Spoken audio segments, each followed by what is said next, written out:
25 minutes before 11 o'clock. Thank you for tuning in.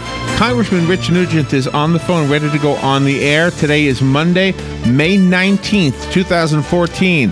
I tell you the date so that if you're listening to a rebroadcast, you'll know whether you are or not. The date tells you if it's Monday, May 19th, 2014 on your calendar, then you're listening to a live broadcast. One of the biggest reasons why Congressman Nugent takes time out of his busy schedule to go on the air with us once every 2 Mondays on WOCA is so that he can indeed talk to you about whatever's on your mind. So let's say hello to Congressman Rich Nugent, and then we'll move forward with our questions. I have a huge one. Good morning, Congressman. How are you? Oh, Larry, I'm doing great. Good morning to you, too. Thank you for being on the air with us today. The phone is already ringing, so I do have something I want to ask you, but let me allow our listeners to go first. Good morning. You're on the air with Congressman Rich Nugent. Good morning, Congressman. This is Sonny calling. How you doing, Sonny? It might have got stuck in with my stuff. My question to you is, why is the Republican Party going along with these tax and spend Democrats? I honestly believe that the Democratic Party was hijacked by some entity that wants to do away with our Constitution and basically make this country a fourth world country. But anyway, why are the Republicans, namely Boehner and McConnell and McCain, trying to go along with the Democrats in destroying our country? Last year, Boehner had the opportunity to do some significant spending cuts and really come up with a realistic budget, and then the last minute in December, he signs on to a $9.7 billion spending bill. And then the following month, this year, January, he signs on to a $1.3 trillion budget that appeared out of nowhere. And it's, to me, it's very discouraging as far as, trying to stay with either major party. I am ready to say, I'm not throwing away a vote when I vote for a third party. Hang up and listen to your comments, sir. Well, Sonny, I always appreciate your comments, that's for sure. And, it's the budget that you're talking about, the last one was that combined budget between the Senate and the House, where Ryan and Murray, came up with an agreement on a budget based upon the Ryan budget numbers that were passed by the House. So those numbers were correct. I voted against it for a couple of different reasons. One is, what it did to the military, particularly our veterans. So I voted against it.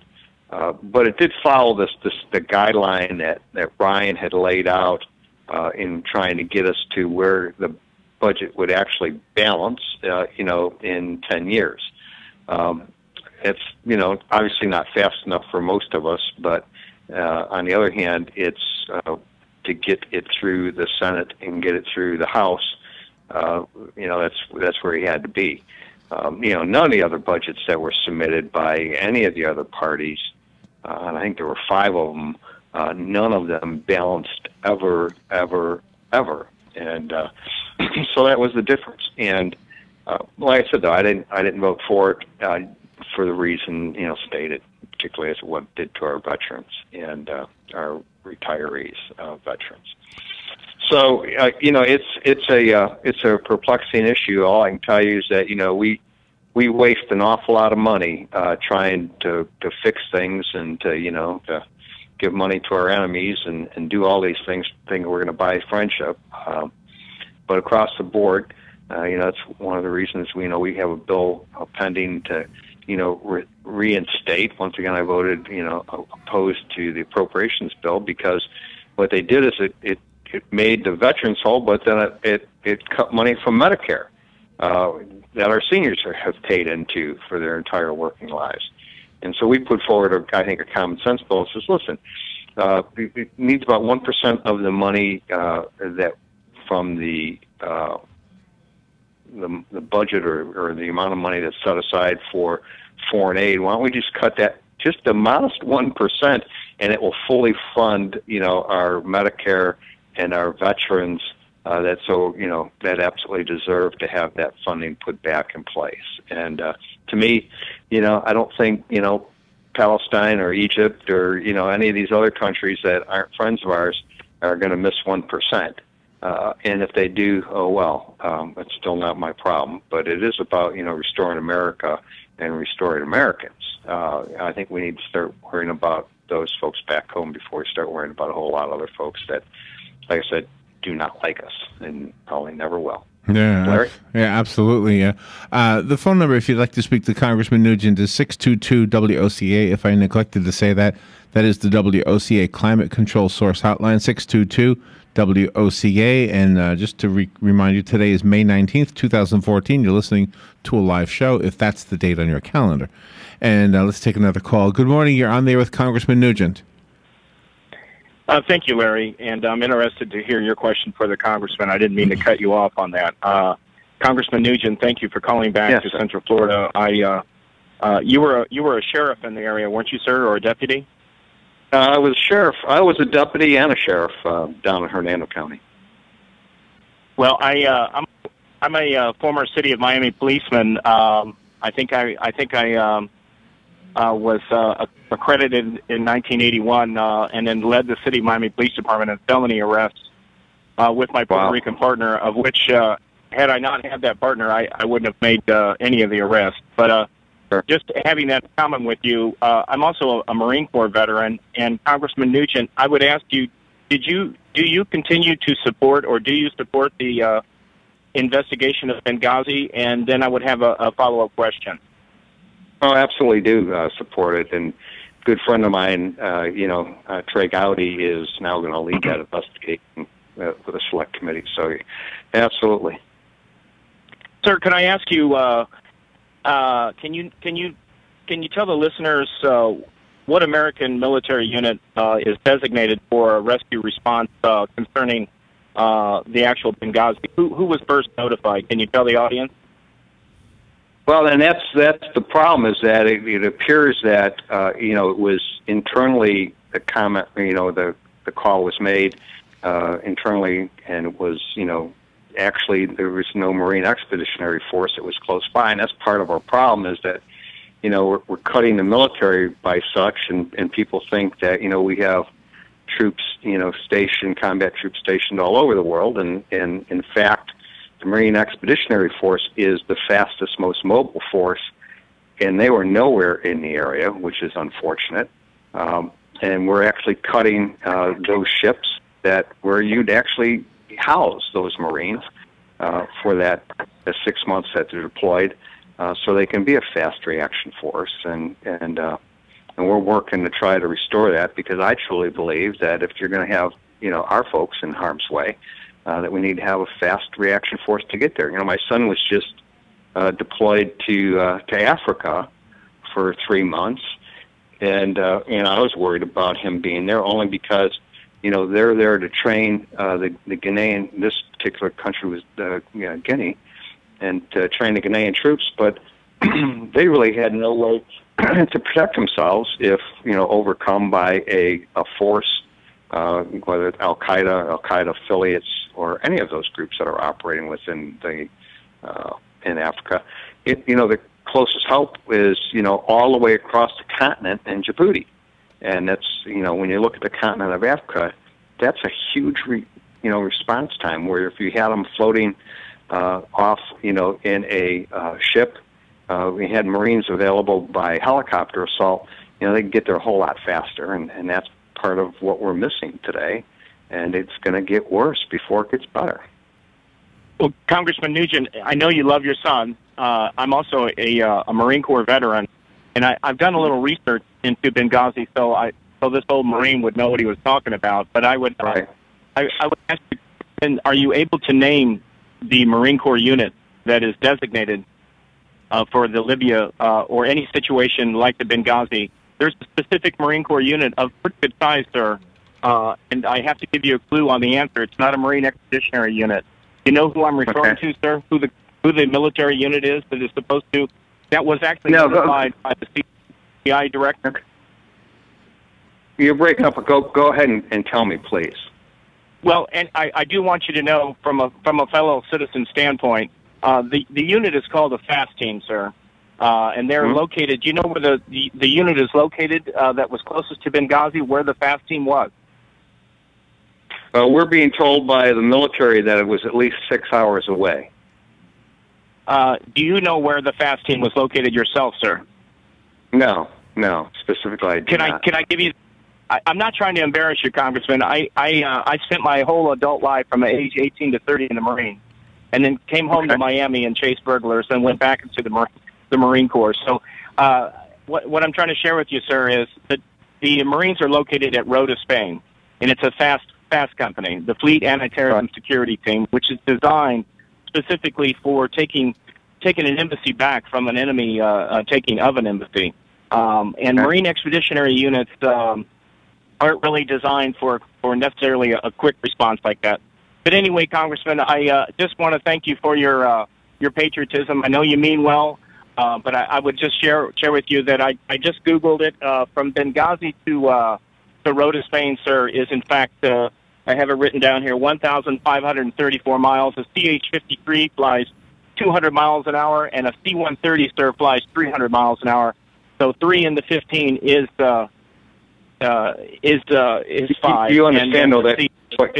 Right. But see, that was part of the problem. Was those troops that were in Rota, Spain, had been in training in Europe, further away from where you're talking about. So, they did a really, in my estimation, a lousy job of planning, particularly when it relates to September 11th and the potential issues that are in that.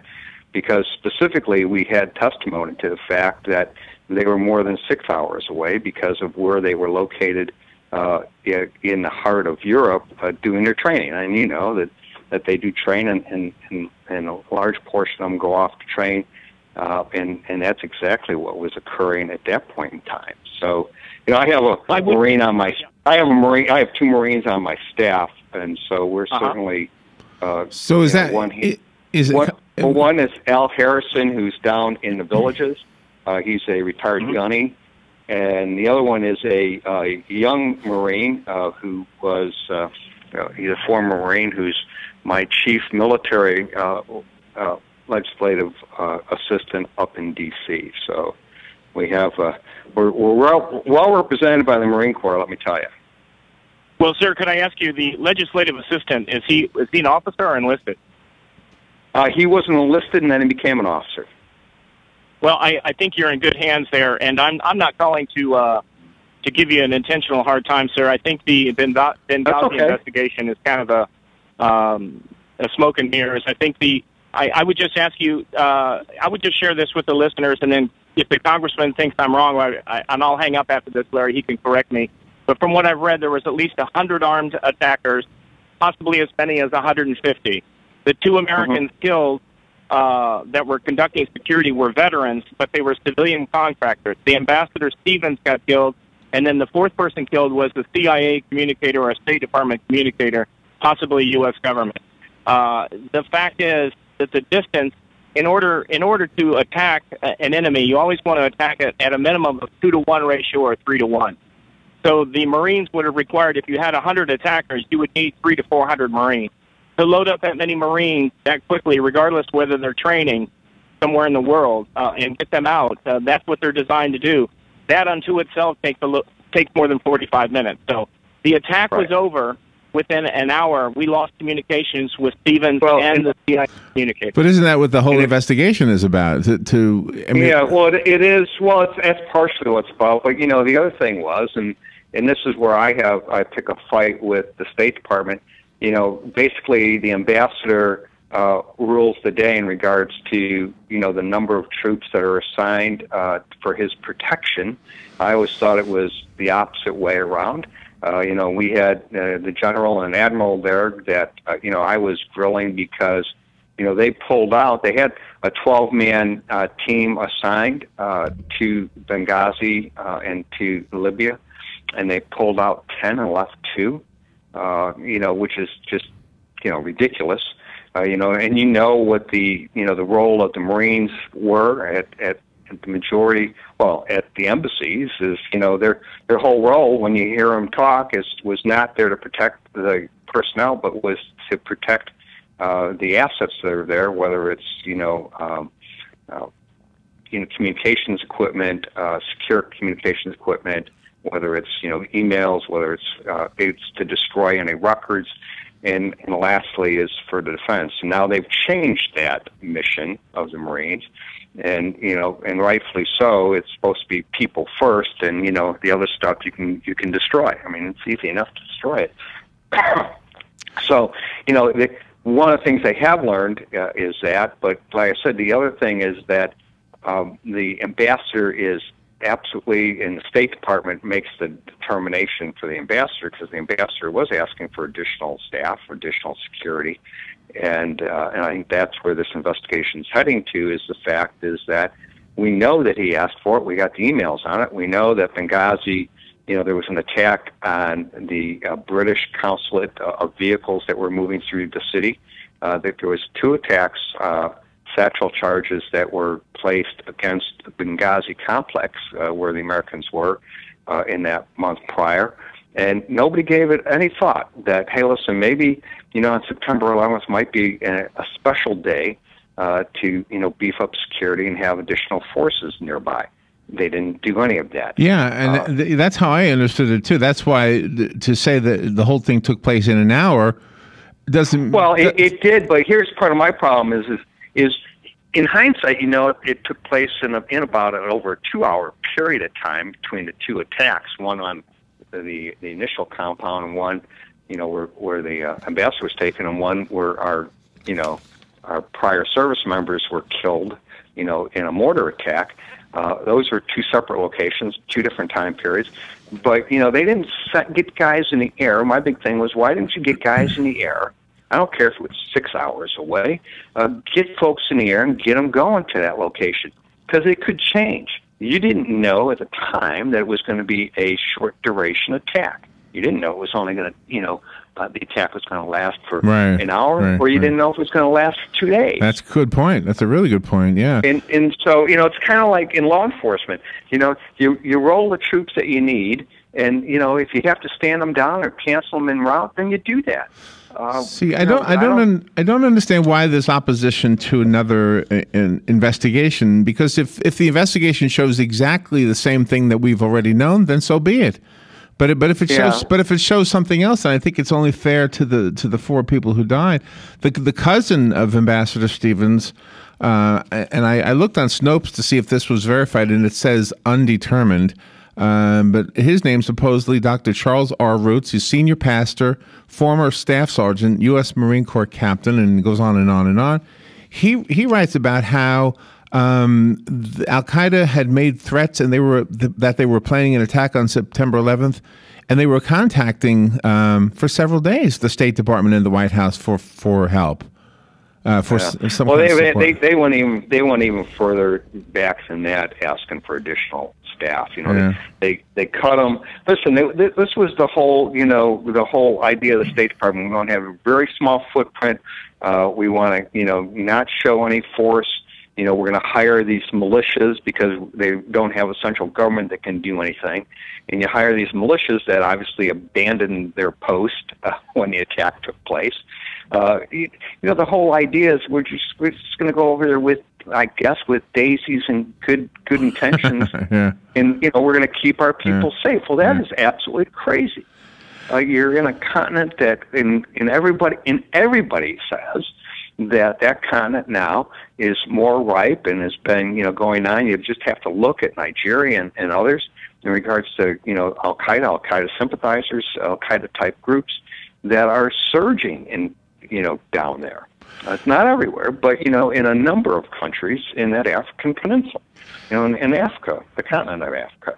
So it's kind of foolish in regards to the way they are looking at. One last thing on this select committee. Listen, I like Darrell Issa, but I'll be honest with you. I think Trey Gowdy who is a former federal prosecutor and state prosecutor. I know that he knows how to put together a good case. I know that he's meticulous. It's not about grandstanding. It's about getting to the truth. And Larry, you hit it on the head. Let the facts speak for themselves. Let this investigation go forward. Let the select committee do its work. And however it turns out is the way it is. Let the facts speak for themselves. And I think that having Trey Gowdy leading this actually is the best thing for this country and for the families of these fallen that were there. Yeah, it makes no sense to be opposing it. We have another phone call, and we've only got about 2 minutes, or 3 minutes actually. Good morning. You're on the air. Thank you for waiting. You're on the air with Congressman Nugent. Hey, this is Gary. How y'all doing this morning? Good. Morning. Hey, I just got a comment on the. I actually got two comments, and then I'll hang up and listen. My son, at the time when Benghazi went down, was serving in the Iwo Jima battle group. He was on the USS Gunston Hall, and they were on their way back from the Mediterranean cruise. They were supposed to, or deployment, should I say? Cruise sounds like too much fun. And it's not fun. They were on their way back, and they were somewhere in the Mediterranean. They were somewhere between France and Israel. At one point, it was documented on the news that they were off the coast of Crete. And, this is where the failure is, and this is where the disgust comes with the American people towards our government right now, is that our commander-in-chief, and I am going to point him out, it's his responsibility. The buck should have stopped with him. Hillary Clinton failed this whole country with Benghazi. We don't even need to be discussing all the specifics, because we can't even get them to admit that they did anything wrong. They didn't do it. In their mind, they didn't do anything wrong. And that's what disgusts most of Americans. My second comment is on the biggest thing that Americans are getting sick of hearing the government saying. There's black and there's white. There's right and there's wrong. Is reform. There is no such thing as tax code reform, and there is no such thing as reform of the immigration bill. We need to replace the tax code, and we need to enforce immigration law that's already on the books. And if all our politicians, left and right, are not willing to stand up to the President of the United States and say that, then you know what? I have no respect for any politician. Thank you. Have a nice day. All right. Oh, thanks. Hey, listen, one last thing, as it relates to immigration. I mean, this is the problem that most of us have with the president. And if you look at, the numbers that have been, kicked out of jail, these are serious felons, rapists, murderers, and drug dealers that have been kicked out of jail that were supposed to be deported, and they've been given a free pass to remain here in the United States. That's part of our problem. And listen, it is about enforcement of the current laws that we have. I truly believe that, and the caller was right, we have a tax code that absolutely needs to be eliminated and replaced with something that isn't 70,000 plus pages, whether it's a fair tax or a flat tax or some other type of way forward. What we're doing now is just, we're just throwing water at a raging forest fire. So, wow, Larry, I appreciate you having me on, man. What a great show today. Thank you, Congressman, for doing this. Like I say many, many times, I've done this radio thing for a long time. You're the only elected official, any office, any level, that has ever come on a regular basis to speak to constituents. Thank you for doing that. I appreciate it, Larry. Thanks now. Okay. We will push forward. Take a little break. We'll be right back.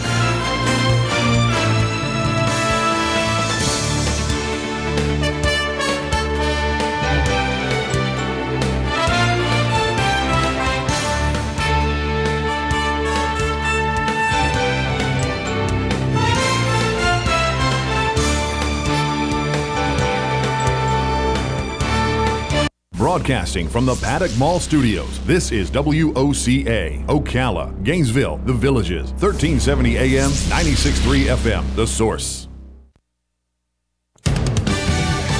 Fox News Radio, I'm Pat O'Neill. It's the first ever case of its kind. The U.S. Department of Justice filing charges against 5 Chinese military officials for stealing trade secrets. The DOJ says hackers targeted certain U.S. companies to gain economic advantage. The suspected cyber spies will go on the United States wanted list, but it's not known whether they'll ever be taken into custody. Fox Radio's Rachel Sutherland. Same-sex couples in Oregon hoping their state becomes the 10th to strike down gay marriage bans. 4 gay and lesbian couples argued the ban was unconstitutional and excludes them from a fundamental right. The state's Democratic Attorney General, one of many across the country, also refusing to defend the law. Fox Radio's Jeff Manasso, a ruling expected today. The board of AstraZeneca again saying no to a takeover offer from Pfizer. The U.S. drug maker's been courting AstraZeneca since January. Its latest offer, $119 billion. Fox News, we report, you decide.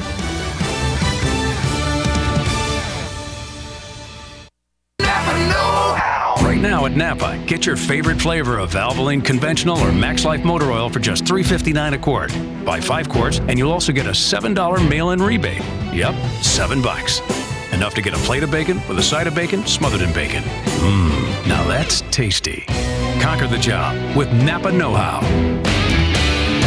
General states pricing. Sales prices do not include applicable state, local taxes, or recycling fees at participating Napa Auto Parts stores. Offer expires 5/31/14. Make your small business even smarter with ADT Security Services. Through June 1st, get $250 instant savings on select ADT business packages. Improve your operations with 24/7 burglary monitoring, remote climate and lighting control, secure real-time video, and more. So call ** ADT from your cell phone. That's ** 238. ADT. Our business is helping your business. 36-month monitoring contract required. For applicable terms and conditions, visit ADT.com. Florida EF0001112. You've got a garden and we've got a show for you called You've Got a Garden with your host, Master Gardener Carol Ann Baldwin.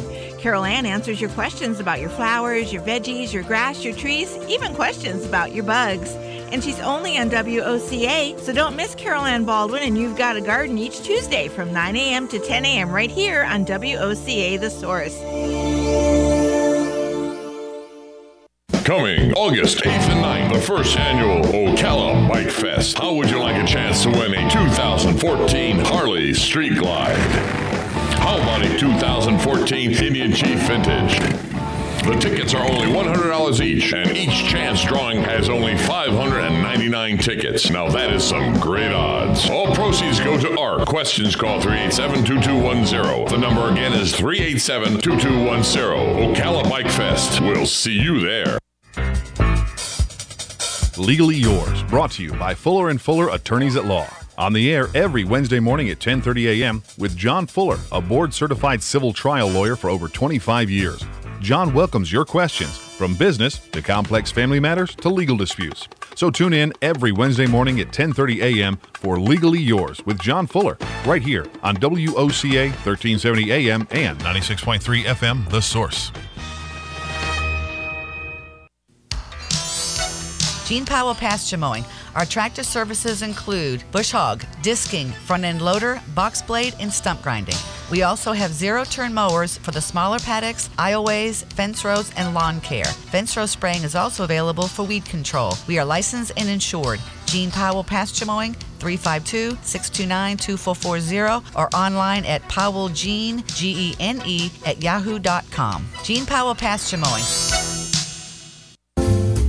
Habitat for Humanity of Marion County is a ministry dedicated to improving lives by providing affordable and decent housing. Help them help others by visiting the Habitat for Humanity Ocala Restore at 926 Northwest 27th Avenue. To schedule a donation, give us a call at 401-0075 and we'll come pick it up. For more information, visit ocalarestore.org. Habitat for Humanity of Marion County. Building homes, building hope, building community. Here's what you may have missed on the John Tesh Radio Show. As a rule, bad news should always be delivered in person or by phone, especially at work. Those without strong social circles are twice as likely to die early. In fact, loneliness can reduce our lifespan just as much as smoking can. The white noise generated by a fan prevents random sounds from disturbing your sleep. And when we've had a good night's sleep, our bodies produce less of the I'm hungry hormone, ghrelin. Intelligence for your life on the John Tesh Radio Show. Don't miss this stuff.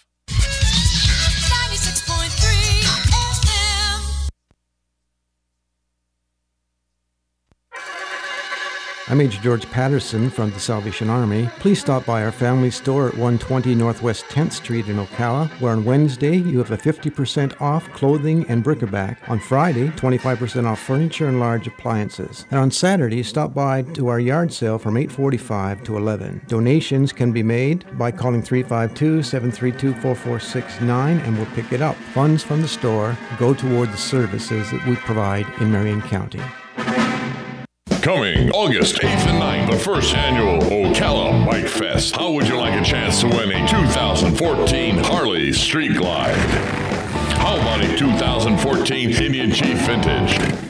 The tickets are only $100 each, and each chance drawing has only 599 tickets. Now that is some great odds. All proceeds go to ARC. Questions, call 387-2210. The number again is 387-2210. Ocala Bike Fest. We'll see you there. Time again for the Silver Springs Lions Train Show, June 14th and 15th at the National Guard Armory, 900 Southwest 20th Street in Ocala. Times are 9 to 4 on Saturday, 10 to 3 on Sunday. $4 admission for adults, children 12 and under, free with a paying adult. You bring in a can of food or a non-perishable item, it's $1 off admission. Come join us for operating train layouts, new and old trains, good food, and just a lot of fun. See you at the show. Your weekends are getting